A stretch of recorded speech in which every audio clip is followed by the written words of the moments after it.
Just a quick one. What you're saying here implies that if your party doesn't get leadership, then nothing can happen. I asked the question earlier, as in, how can we get back to getting a national vision, whether your party is there or not? Is it not something that can be done, and how can it be done? Of course, it can be done. Some of the things we suggested, in our party, some of them have been done by the government, but maybe in a different way. But the thing is, it only goes like my friend of the coalition, and he said some of the things that we have said. It does not matter who is there, but if we all agree, if you and I agree that this is the way this country should go, this is the direction we'll go, it doesn't matter whether it's Chamberlain or whether it's you or me. So far, we're going in that direction. But if we don't agree that we're going to east and everybody is heading west, or somebody is heading west, that's where the conflict is. But over time, we're going to get it right. We're just within a period of political transition. We're still in a transition, and that's the mistake a lot of people make. We're in a civilian government. This is not a democracy yet. Even America is still working towards a democracy. They happen to have started before us. So we're all aspiring to get to the ideal, which is democracy. Okay, we'll have to anchor that point. Chief Godson Okoye is a former presidential candidate and the national chairman of UDP, also the national secretary, Coalition for New Nigeria. Thank you for coming on this morning. Thank you very much. Back to you, Mark. Thank you, Chamberlain. Dr. Osi-Samuel is still with us in the studio. Your closing moments now. How do we situate, what he's talked about in terms of we're not where we want to be, we're still working towards a democracy, it's a civilian government, in the context of the call, the clamor we have heard for restructuring? Some people believe that even if you put saints and angels in government as it's currently structured, we will still get the results that we're getting because of how we're structured, that this kind of structure doesn't encourage productivity. Does your party share that view?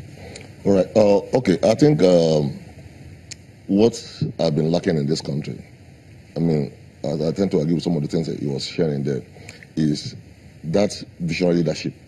A leader that has that vision and that presence of mind to be able to identify the right kind of people to work with to drive that vision. But more importantly, you need that kind of leader that is committed to the nation. So let me ask you now, assuming you have a leader who is committed to the nation, you have a situation whereby we still have we have oil coming in as a major revenue earner. From one region, we put it in the federation account. We have all the state governors come to Abuja, share the money, take it to their different states, and do what it is that they want to do with it. How do we ensure that that one leader is able to ensure that the monies that go around all the states are used for what they're supposed to be used for? That's what I'm getting into, because you need a leader that is dispassionate enough to take drastic measures, to take drastic decisions about the good of the country, not about self or regional or personal interest. Is the leader going to be serving as some sort of class monitor on the other people who are supposed to be leaders as well? That's why I say you are a visionary leader. When you have a vision, okay, like for instance now, you want to build a house. You have the money, you want to build a house. You say, I want to build a 10-story building. You have the money.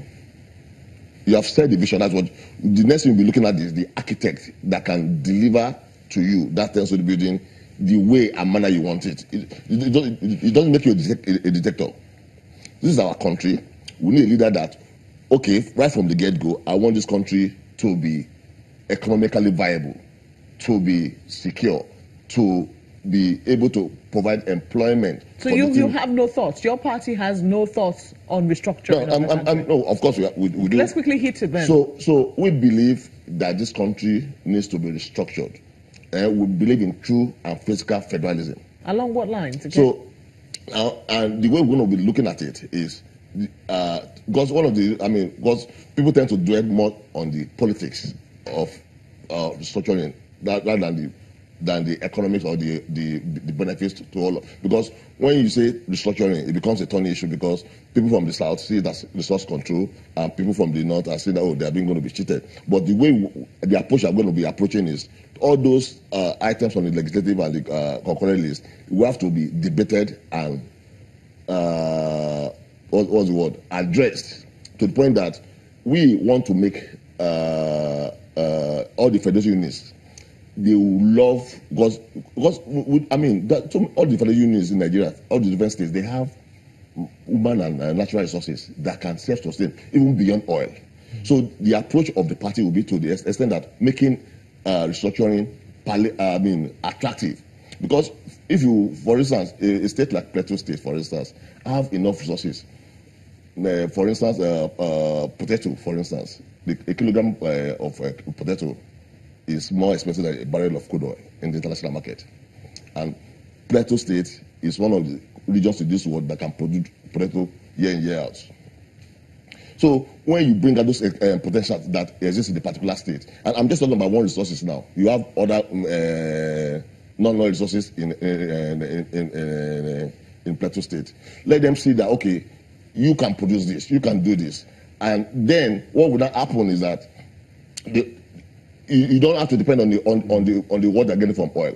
Then the other thing also is that the federal itself is afraid because of the share of what they're getting from those from sharing.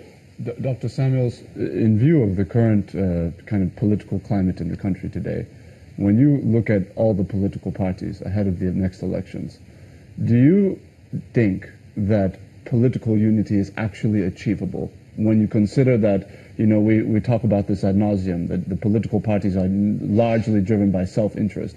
In view of that, is political unity possible? Can there be a national agenda that all parties can agree on the current and the contemporary Nigerian situation?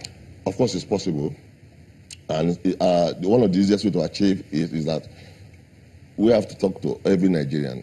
Nobody owns this country more than we do. We are co-owners of this country. We should rise and stop complaining in our rooms, in our seats. Let's come and be part of it. Because the majority of Nigeria, 80%, in our own estimation, that are not participating in the political process, can't change the course of all of this, can't change the narrative about Nigeria, can't change how politics is being played in Nigeria.